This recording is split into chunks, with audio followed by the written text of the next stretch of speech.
반갑습니다. 아이고, 반가운 얼굴들이 많이 오셨네요. 고맙습니다.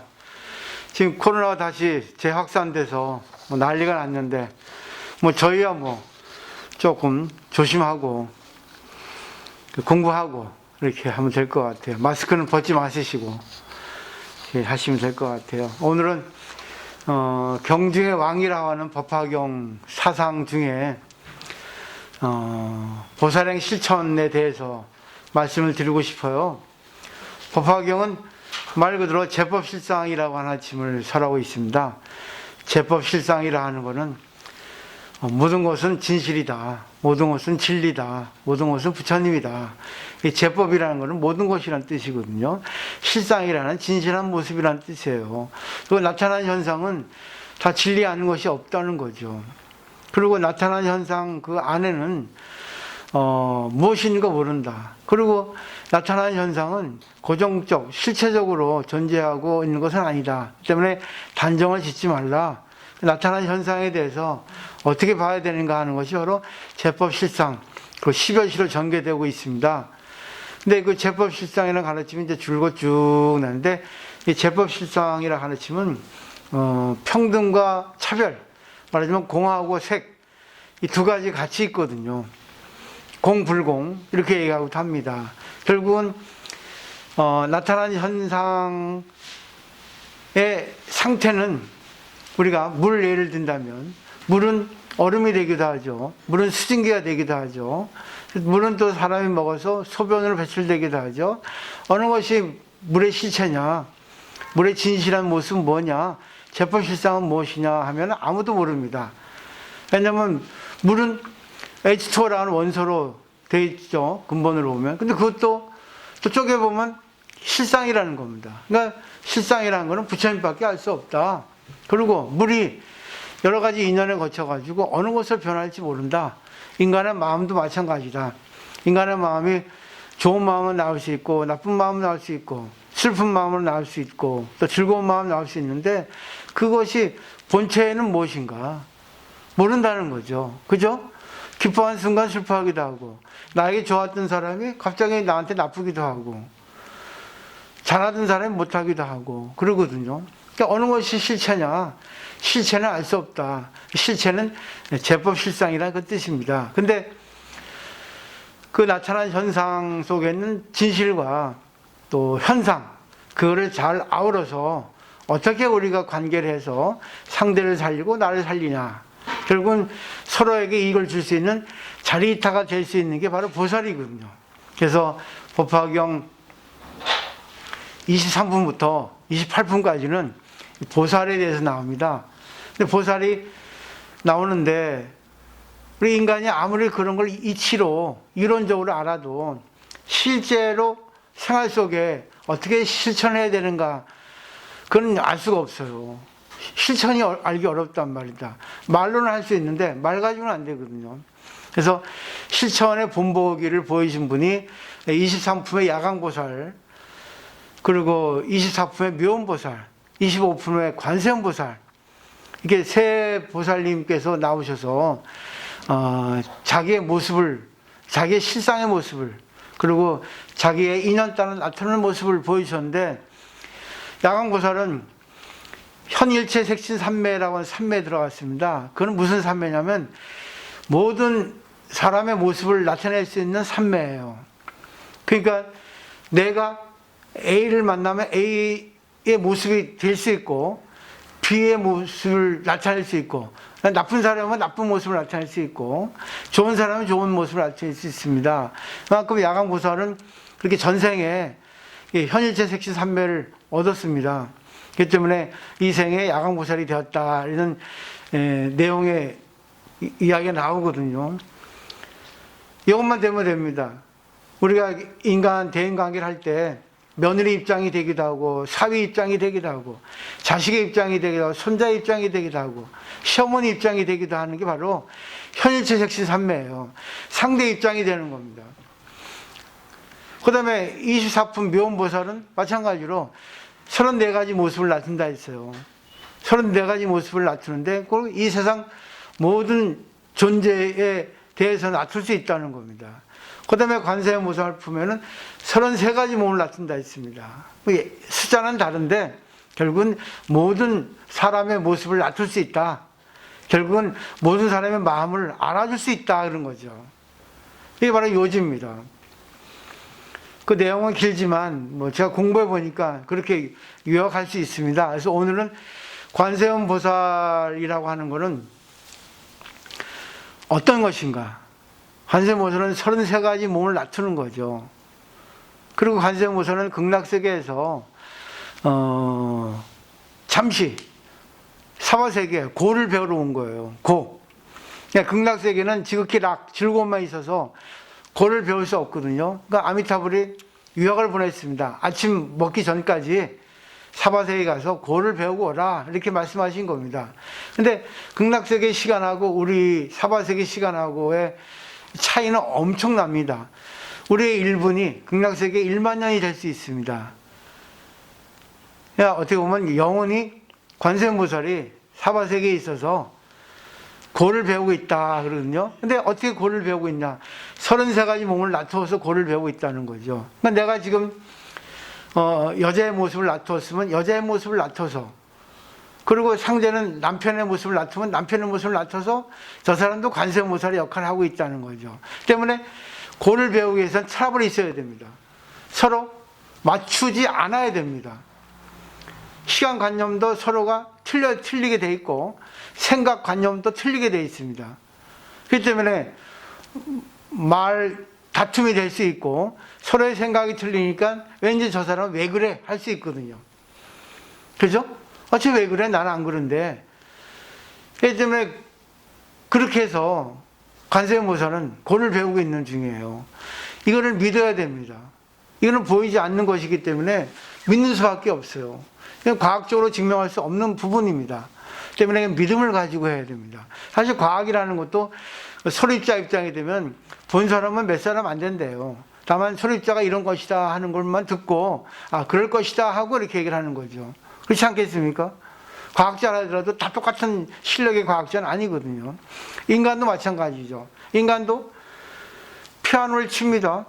피아노를 똑같이 악보를 보고 뭐 모차르트 친다 하더라도 아주 숙달된 그런 사람이 모차르트를 피아노 치는 거하고 이제 배우기 얼마 되지 않은 사람이 모차르트 치는 거하고는 똑같은 모차르트를 피아노 치는데 듣는 사람의 듣기가 달라요. 그러니까 우리가 이거를 공부하더라도 말은 하더라도 결국 뭐죠? 말 속에 깊이가 다르다는 겁니다. 왜? 말과 행동이 다르기 때문에. 이해되시겠죠? 우리가 걷는 것도 그래요. 잘 걷는 사람은 잘 걷는데 못 걷는 사람은 못 걷잖아요. 왜냐면 똑같이 걷는다 하더라도 잘 걷는 사람하고 못 걷는 사람하고의 차이가 있다. 그것은 보는 사람만이 알 수 있다. 또 자기도 알 수 있다. 그런 내용들입니다. 그렇기 때문에 공부를 잘 하셔서 이걸 갖다 숙달하기 위해서는 실천을 자꾸만 하려고 노력해야 됩니다. 그래서 관세음보살은 지금 세상의 모든 모습을 가지고 나타나고 있다. 결국 내 앞에 있는 사람이 관세음보살의 화신이다. 나도 관세음보살 화신이다. 그러니까 셰익스피어가 얘기했듯이 이 세상은 연극 무대다. 마찬가지로 불교에서도 관세음보살이 이 사바세계에서 한마당 학예를 하고 있다. 이 생각하시면 돼요. 오늘은 아내 입장에서, 오늘 시어머니 입장에서, 오늘 남편의 입장에서 그런 배역을 가지고 상대하고 이렇게 연극을 하고 있다. 싸우는 연극이다. 또 웃는 연극이다. 그런 거를 보시면 돼요. 근데 그게 연극이니까 일용이라는 거죠. 또 연극이 끝나면 또 다른 연극에 들어간다는 겁니다. 그죠? 가정에서의 연극, 직장에서의 연극, 또 뭐죠? 탁구장에서의 연극, 술자리에서 연극, 또 무슨 학원에서 연극한다. 이렇게 보시면 되는 거죠. 근데 관세음보살 보면 7난이라는 게 나옵니다. 7가지 어려움, 7가지 난이 나와요. 화난, 순난, 풍난 같이 물에 빠져서 우리가 허우적거릴 때 관세음보살하고 외우면 물에서 건져진다. 불에 탈 때 관세음보살 외우면 불에서 건져진다.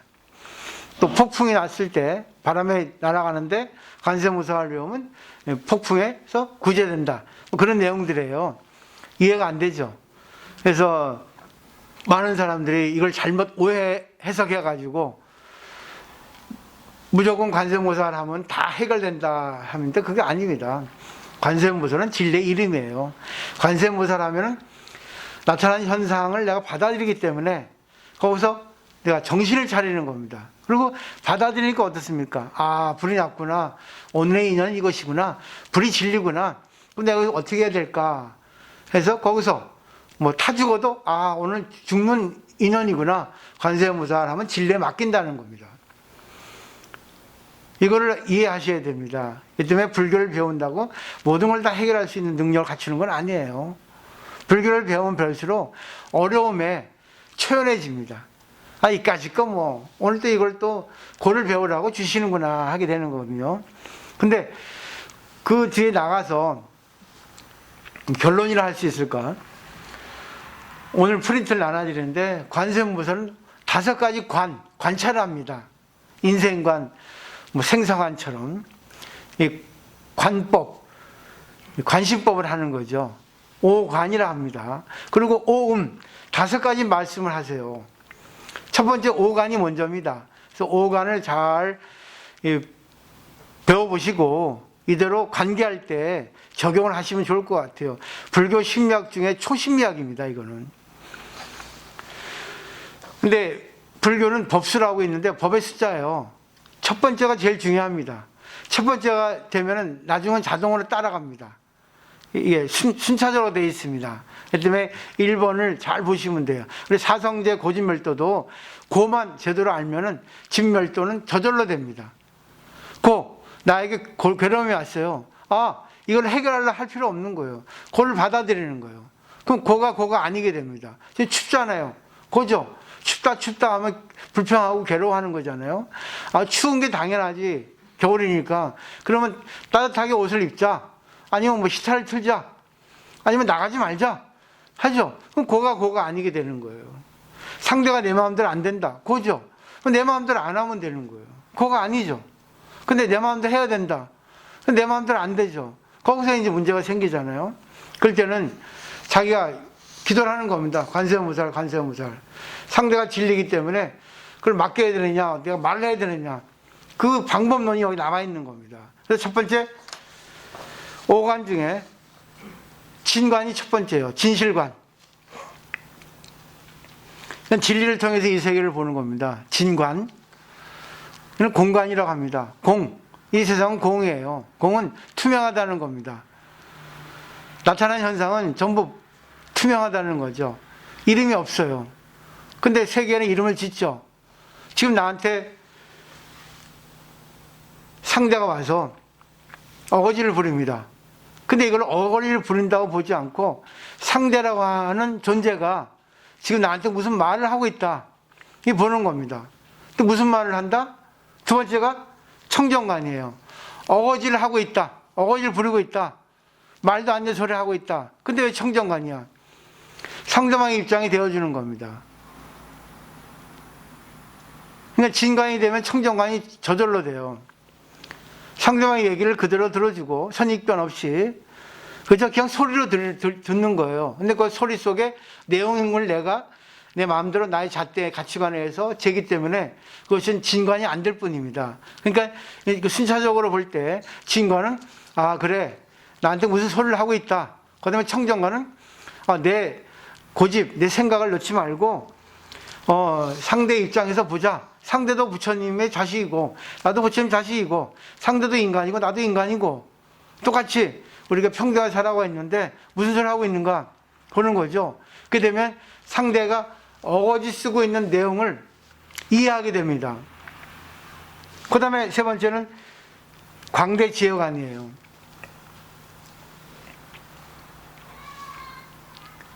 이 광대지혜관에서 이제는 해결합니다. 이거는 중관입니다. 앞에 진관은 공관이고 청정관은 가관. 가관이라는 것은 임시로 나타나는 현상이죠. 어거지 부리는 거.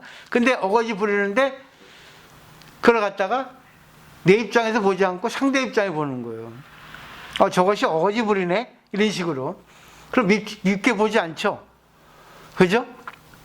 그 다음에 이제 광대지혜가는 똑같이 너도 평등, 나도 평등 해가지고 이제, 아까 공관, 과관, 진관, 청정관을 갖다가 이렇게 융합해서 조아리는 겁니다. 그럼 어떻게 되겠어요? 그 예를 들어야 됩니다. 예를. 상대가 나한테 어거지 쓰는데 무슨 어거지 부리겠어요? 오늘 짜장면을 먹기로 했는데, 상대는 분명히 어제는 짜장면 먹기로 약속했는데, 오늘은 짜장면 먹지 말고 된장찌개 먹자는 거예요. 어거지 부립니다. 그럼 어떻게 해야 될 것 같아요? 진관, 청정관, 광대지혜관까지 오면은 이제 상대 입장을 이해할 수 있겠죠. 그렇지만 어제는 짜장면이고 오늘은 된장찌개란 말입니다. 그 다음에 비관에 가보세요. 비관은 상대의 슬픔이 무엇인가? 상대가 왜 된장찌개를 얘기하고 있는가?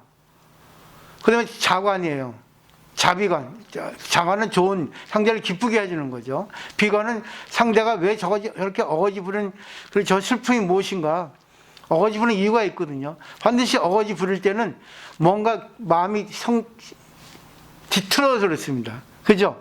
나한테 뭘 해달라고. 나 외롭다고. 나 아프다고. 괴롭다고. 때문에 어거지 부리는 거거든요. 알아달라고. 근데 비관이 생기는 거예요.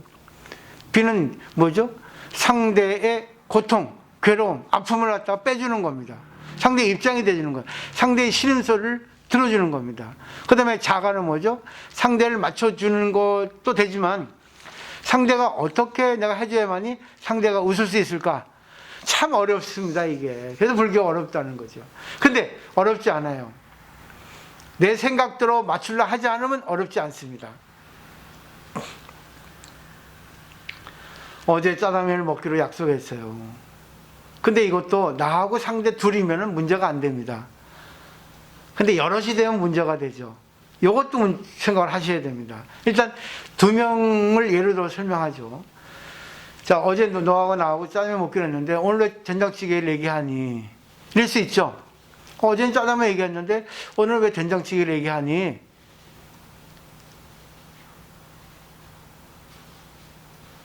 답은 뭐겠어요?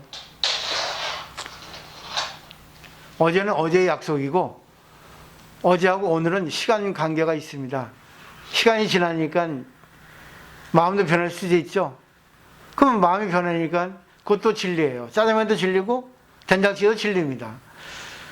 그러니까 상대의 입장을 이해하고 상대의 입장에 맞춰주려면 어떻게 했어요? 어제는 짜장면 약속했는데 오늘 된장찌개 얘기하는데 뭐 그것이 오늘 먹고 싶니? 아니면 왜 무슨 일이 있었어? 할 수 있겠죠. 그게 다 연결되죠. 그러니까 진관이 되면은 진관, 청정관, 광대지혜관, 비관, 자관이 되는 겁니다. 아니면 어떻게 돼요? 너 마음이 이해되겠는데 오늘 짜장면 집이 약속이 돼 있는데 어떡하니? 이해하겠다. 어떻게 하지? 된장찌개는 나중에 먹으면 안 될까? 할 수도 있겠죠. 여러 가지 면이 있죠. 근데 사람은 안 그래요. 어제 짜장면 먹고 약속했는데 왜 그러니? 하면서 자기 생각을 갖다 관철시키려 하죠. 물론 그것이 맞을 수 있는데 어제는 어제고 오늘 오늘이거든요. 세상은 변해요. 이게 바로 진실이라는 거죠.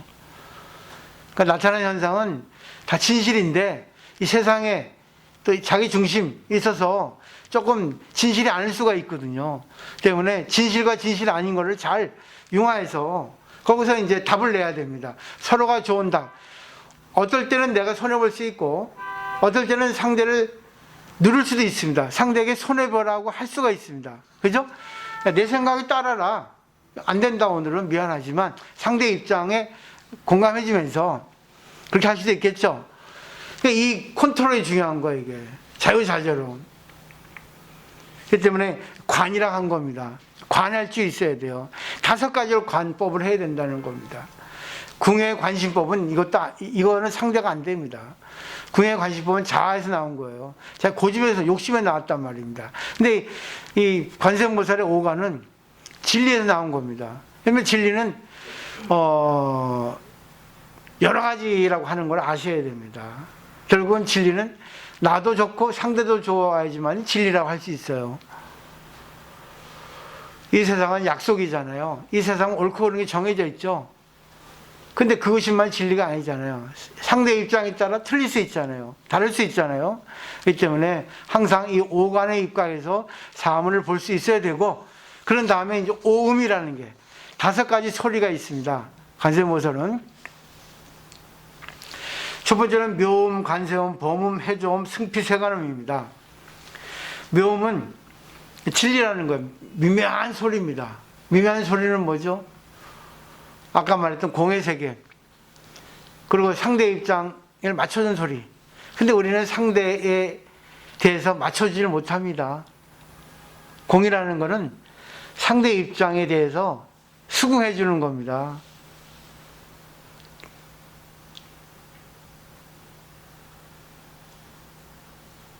그쵸?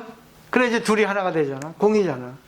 그래. 상대가 어거지 부려도 그렇니? 된장찌개 했어. 그래. 그렇구나. 하는 거죠. 그리고 관세음은 뭐죠? 상대가 무슨 말 하는가 또 입장이 이해되는 거죠. 그러니까 이것도 들어주는 거죠. 상대 입장이 되어주는 거죠. 범은 뭐예요? 더러움이 없는 소리. 청정한 소리입니다. 그럼 어떻게 해야 되겠어요? 된장찌개 먹고 싶어 하는구나. 식욕이 그걸 땡겼어. 아니면 네가 어제 무슨 일이 있은 것 같아. 갑자기 마음이 바뀌고 또 그런 뜨뜻한 거 먹고 싶어 하는 거 보니까 마음을 좀 풀어줄까? 어떤 일이 있어서 하면은 상대가 얘기하지 않겠습니까? 그러니까 상대에게 상대의 본소를 얘기할 수 있도록 상대 입장이 되어주는 거. 그 다음에 해조은 뭐죠? 상대 입장이 되어주는 소리, 해조음, 바다의 조수 소리처럼 샤샤 이렇게 한 소리가 스며드는 거죠. 상대의 마음에. 그 다음에 승피세간음은 참 어려운 거예요. 세간의 소리보다 한 단계 윗단계야. 더 뛰어난 거. 이론은 그래요. 결국은 앞에 오간에서 설명드렸던 것처럼 생각하시면 오음이 이해가 됩니다. 근데 이건 참 어려워요. 아까 말씀드렸듯이 우리가 피아노를 치더라도 똑같은 악보를 보고 치는데 잘 치는 사람하고 못 치는 사람 소리가 다릅니다. 똑같은 음식을 하는데 음식을 잘 만드는 사람하고 못 만드는 사람하고 된장찌개 하나 만드는 것도 달라요. 맛이. 그러니까 세상에 맛집이 유명한 맛집이 있고 손님 없는 또 음식점이 있지 않겠습니까? 이거를 종합해서 우리가 일상생활에 연결시켜야 돼요. 우리 절에는 많은 신도가 오셔가지고 많은 분들이 공부를 했어요. 근데 한결같이 다그는 아닌데 열심히 하신 분들의 문제점이 뭐냐면 한결같이 자기 중심의 욕망이 있다는 겁니다.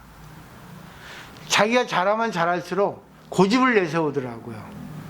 그게 뭐냐면 내가 잘한다. 내가 이거 잘하니까 내 애 따라와. 이런 식이에요. 다. 10명 10명. 근데 그냥 점잖게 이렇게 오시는 분들은 문제를 일으키지 않습니다. 또 일으킬 수 있는 것도 아니겠고. 그냥 가서 공부만 하시고 자기가 그걸 일상생활에 적용시키려 하시는 분인데 왠지 조금 애살이 있고 욕망이 있으신 분들은 잘하려고 애를 쓰세요. 근데 한번 떠올려 보십시오. 한결같이 자기 개성의 입장에서 문제를 일으켰잖아. 근데 그 문제가 뭐죠? 트러블이에요. 왜 트러블이겠습니까? 나는 열심히 해. 난 이런 지금 덕을 쌓고 있어. 이런 일을 하고 있어. 절에 이익을 주고 있고 나는 지금 수행을 열심히 하고 있어. 니네하고 나하고는 달라. 이런 마음을 갖고 있다는 겁니다. 그게 결국 관세음보살이 아니죠. 그러니까 너 내 말에 고개 숙여.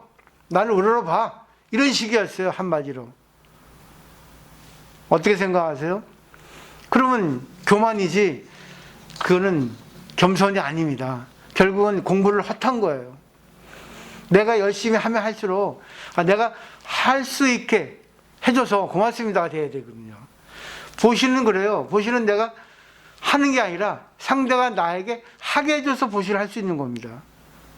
잘 거꾸로 생각해 사람들, 요새 사람들은. 내가 보시 한다. 교만입니다. 상대가 나에게 해줘서, 하게 해줘서 겸손입니다. 그죠? 이렇게 착각을 하고 있단 말입니다.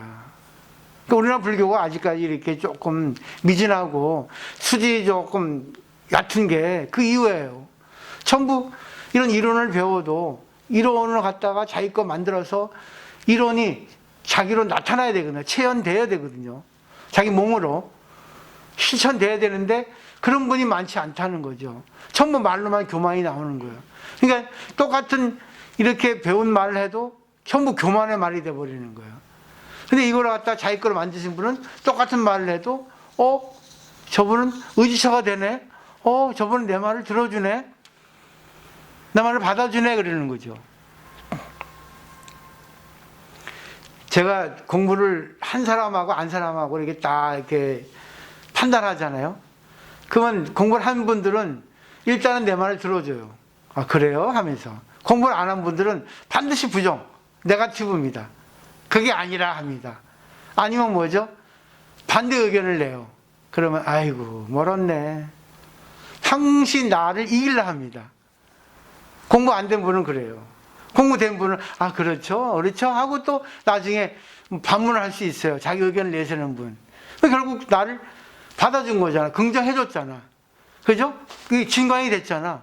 그 다음에 그래도 스님 세상은 그게 아닌데 내가 세상을 살아보니까 스님 이렇대요. 이게 뭐예요?